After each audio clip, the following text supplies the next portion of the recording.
dear friends, welcome back to another video. Today I wanted to come to the studio to film this video for you, and I'm a little bit late this week, I'm sorry, and this was supposed to be yesterday, but I know that you excuse me because last week was Christmas and I had a little break. So yeah, but today I wanted to come to film this video. So yeah, I hope you all had a wonderful Christmas time. Our was a little bit bumpy, but everything turned out well at the end. So we were supposed to go to London to spend the Christmas Eve with relatives, but one of our relatives unfortunately um, got positive for COVID, so we had to cancel and made backup plans um, afterwards. So we went to London to a Portuguese shop to get Portuguese traditional goodies, and then came home. Juan made dinner. It wasn't on the plans, but everything went fine. We had a lovely dinner, a lovely Christmas Eve as a family, and watched movies. We watched Mr. Bean, and we love to watch Mr. Bean. Yeah, we do. So it's very traditional for me to watch Mr. Bean on Christmas, especially Merry Christmas, Mr. Bean. It reminds me of my childhood when the only programs that would be on TV when I was a child on Christmas would be Mr. Bean and all the sitcoms or Britcoms and Britcoms. So yeah, I love Mr. Bean. I know I told you that already. But yeah, so today I wanted to let you know how I ended up being a doll customizer. So last year I did a poll on my Instagram asking which videos would you like to watch on my YouTube channel, and one of my most requested videos was how did I end how did I got into doll customization, or how I ended being a doll customizer. So yeah, and today is the day. So today I decided to let you know the story how I ended up as a doll customizer. So yeah, so I totally encourage you to get a warm drink because it will be a long one and I will be very chatty. And sit back, relax, and watch this video while I bring with me through my memory lane. Okay, so yeah, okay, let's walk together. Come on. So I've always been a crafty person, and I've studied arts at university, but at some point of my life, I've ended up working at a bank. I was studying at a university at the time, and uh, the job happened as a summertime job, and I got in, and I was still studying at university, and I stayed still working there, and I finished my degree and stayed working at the bank as a commercial manager for 8 years, nearly 8 years, 7.5 years as a commercial manager. Yeah.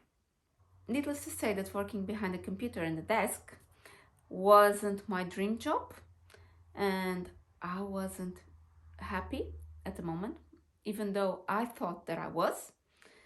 But nowadays I can see that I wasn't. I was very grumpy, very moody, and wasn't making anything creative. I wasn't drawing at the time, so I would only do the work for university, and then at home, well, and then I got pregnant, and that's a whole other story. And I had a baby, and so creative time was barely any. or crafty time was barely any.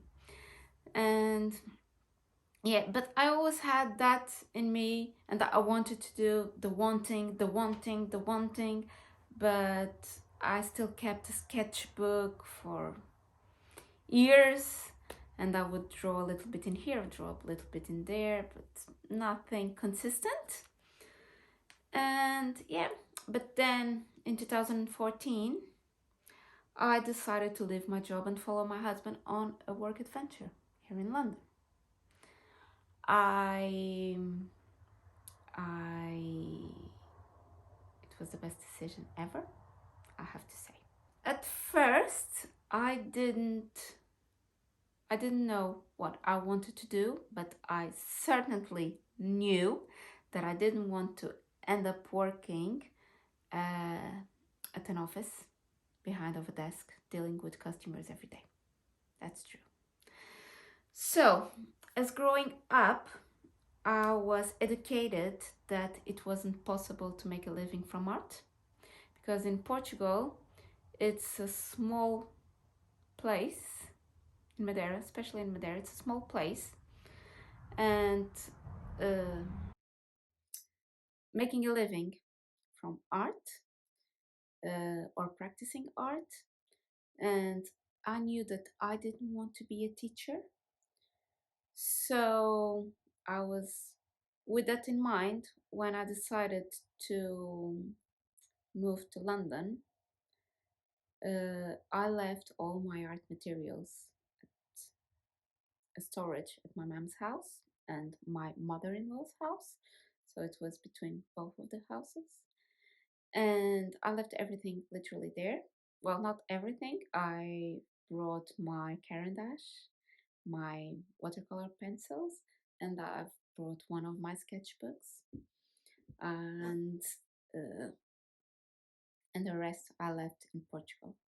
And some, for example, my acrylics, I was afraid that they would dry, so I gave them away. And also my embroidery threads, my sewing machine. Yeah, I left that over there and I gave them away because I thought that I wouldn't be able to make a living from art here in London. So yeah. In 2000, so from 2014 to 2016, I worked as a carer from an elderly couple who lived across the street. I worked from a carer company as a part time because I also had the kids. And then I got pregnant with Matilda, and I decided to leave the job. Also, they the couple had already passed away, and if I had another job, it wouldn't be local. So I was pregnant, and I decided, well, now I'm going to enjoy Matilda and look after her. And when she grow a little, when she goes to nursery or reception, I look out for another job. At the moment, we were fine. Juan was doing really well, and we had some savings, so we were doing okay. Um, the turning point was my pregnancy. Since I was pregnant with a little girl, I always loved dolls, but when I grew up, I had a collection of Barbies, and I also left them there in Portugal, but I brought them back when I went to Portugal for holidays. And it wasn't much. I had two Benetton Barbies, one from the Empire Portuguese and one from the Greek Empire. Um, and I I brought them. Yeah. So when I was pregnant with Matilda, I wanted a dollhouse for her, but I wanted something project that I could uh, make from scratch. So I wanted just the structure of the house and I wanted to do everything else. Needless to say that I haven't done yet, 5 years later, because I found Blythe dolls. Yes. So when I was searching for these doll houses, I was on Pinterest and Instagram searching for the hashtag doll house, and one of Eileen's from Dolly Treasure, one of Eileen's pictures popped up, and I was completely mesmerized, paralyzed for those big eyes and their outfits and everything. And I literally was, you know, that feeling when you fall in love for someone or something. It was, I had that bump in my stomach, and I said, Juan, look at this doll. And Juan looked at me, yeah, what about it? I said, what about it? She's perfect, she's gorgeous, look. And she had the tiny articulated body that I had no idea what it was at the moment. I know that it was the pure name of extra small, and with that big head, and she was walking in the streets of London. And I searched Dolly Treasures. I sent her a message on Instagram. Aline was really sweet. She replied instantly, and it was that time where the messages wouldn't end up on the requests. So she saw my message, she replied, she was really sweet. She explained me that that was a customized Blythe doll. I haven't heard of Blythe doll before. So I've Googled after, and I spent literally sleepless nights searching for the story of Blythe dolls, molds, everything. And I found a really good Brazilian website that it's We Love Blythe, but be careful when searching for this website. It has to be the BR. It was Cristina Botallo and Wagner Carvalheiro who launched this website. So, and since we share the same language, they are Brazilian, I'm Portuguese, so um, I was able to learn everything about blood dolls in there and the molds. It was really good, and I'm planning to make a video soon about the different molds for blight mold, and also the difference between the stock original blight dolls and the fakes.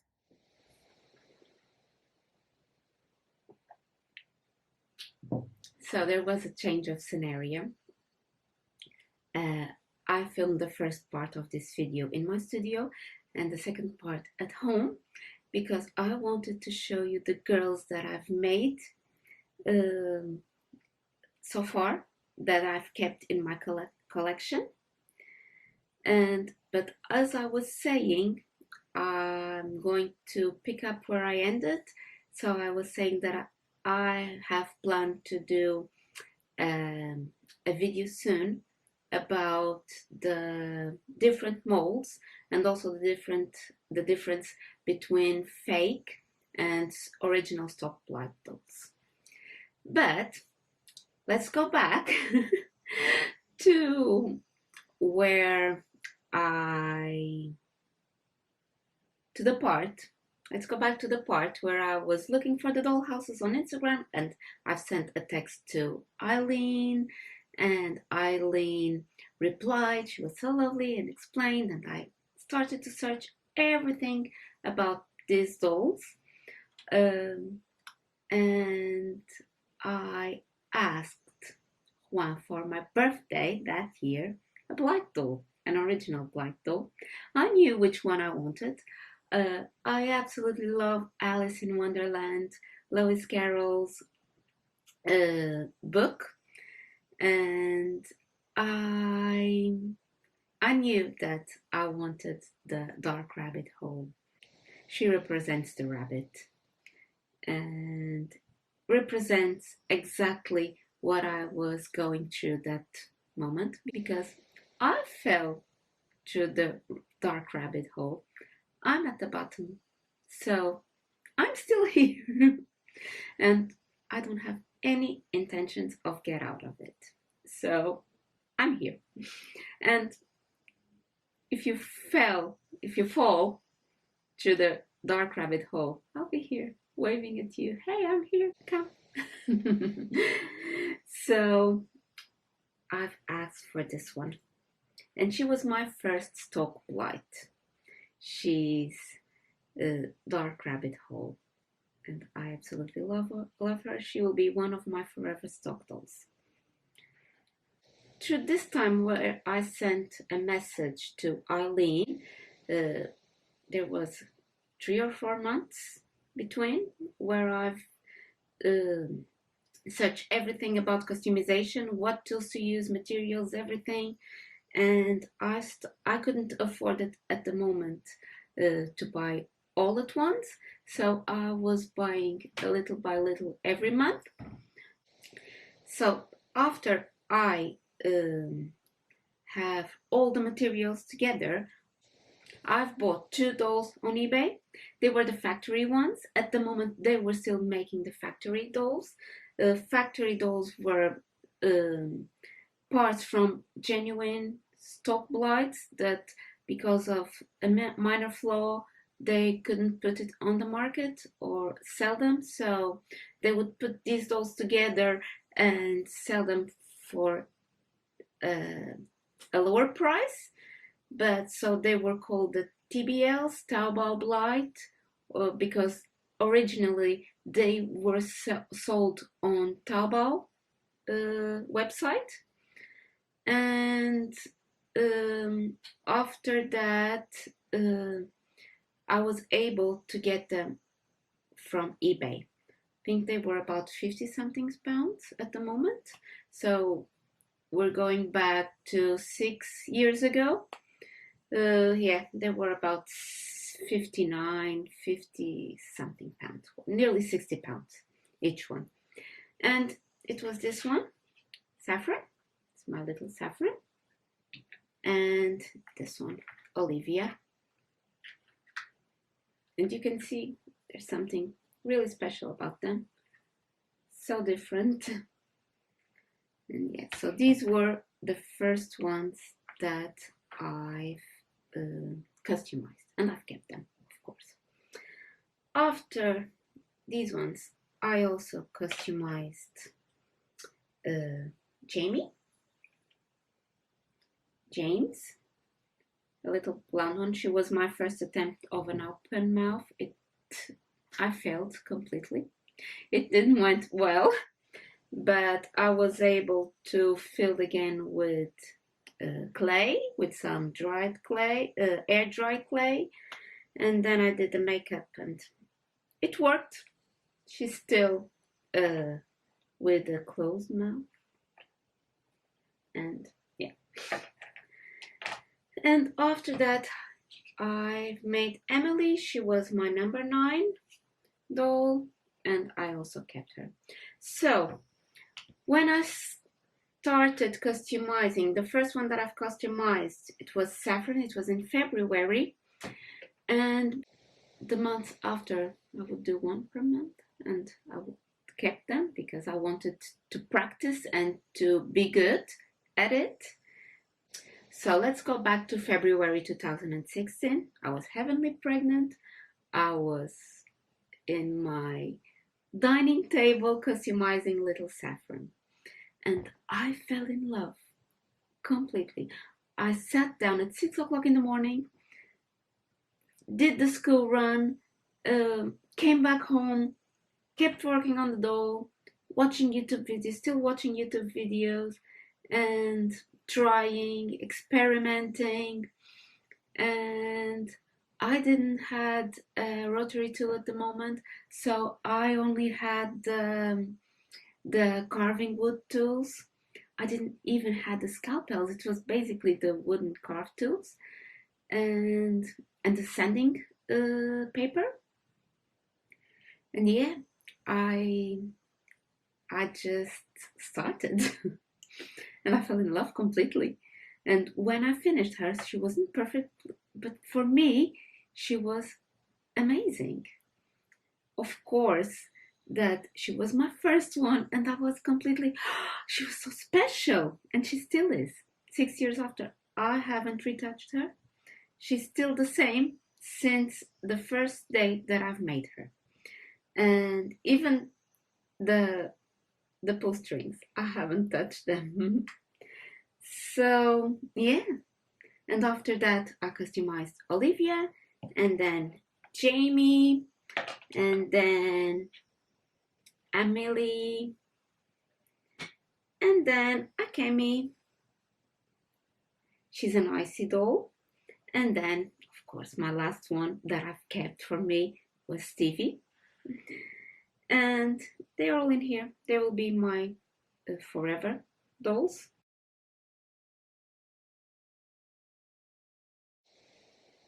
So I started making them in February, and the first doll that I officially sold was in November. So February, March, April, May, June, July, August, September, October, November. So 9 months. It's a life. It's a pregnancy. 9 months after I made my first one, I sold. After I made Saffron, that I sold my first doll. And that happened, it wasn't intentional. So that happened when I decided to share my new hobby in a local Facebook group. And people started messaging me that they were amazing, that they never seen them, and trying to figure out what I was doing. And some people messaging me if I could customize one of the dolls with their daughter's um, physical characteristics. And yeah, that's how it started. And I sold my first doll for £250. And so far, it has been grown. It became my lifestyle. It became my business. It became my way of making a living. And I do what I love. Absolutely. I do what I love. And I'm so grateful for that. That's because of you.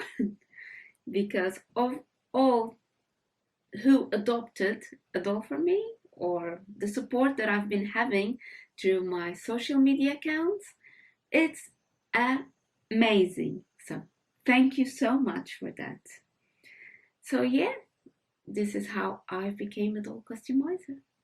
So I totally encourage you, if you're passionate about dolls, I totally encourage you to start. Just do it for the process. Don't do it for perfection. Your first doll it will be far from perfect, but it will be special. And that's what it counts. It's their perfectly imperfect details. And also they are handmade. They have something of you in them. So yes, if you're thinking of trying to customize for you, just do it. I totally encourage you to do it. I know that it can be a little bit intimidating at the beginning. You don't know how to start. That's why I've decided to share how I've started and to share and teach how to do it on my Patreon. I've just finished filming another video tutorial for my Patreon, that it's how to apply the makeup on a face plate of a blight doll, and I'm using a Simply Lilac as a model, and yeah, she will be ready very soon. So there are a few tutorials there on my Patreon that explains the whole process from the beginning, materials, where to buy, um, which ones are my favorites, which ones work best for me, and of course, this is my thing, and of course that you're totally free if you don't want to, just want to enjoy and collect. That's totally fine as well. Of course, I'm a collector as well. So yeah, that's it. That's how I ended up being a doll customizer. So I hope you enjoyed this video. If you did, please give me a thumbs up, subscribe to my channel, and I'll see you very soon. Bye. Bye. The girls are saying bye too. Bye. Cheers.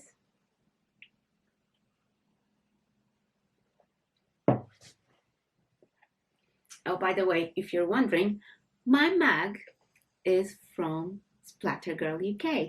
It's gorgeous. It's her original design. It's beautiful. So check her out. Everything is linked on the description below. My Patreon, well, everything.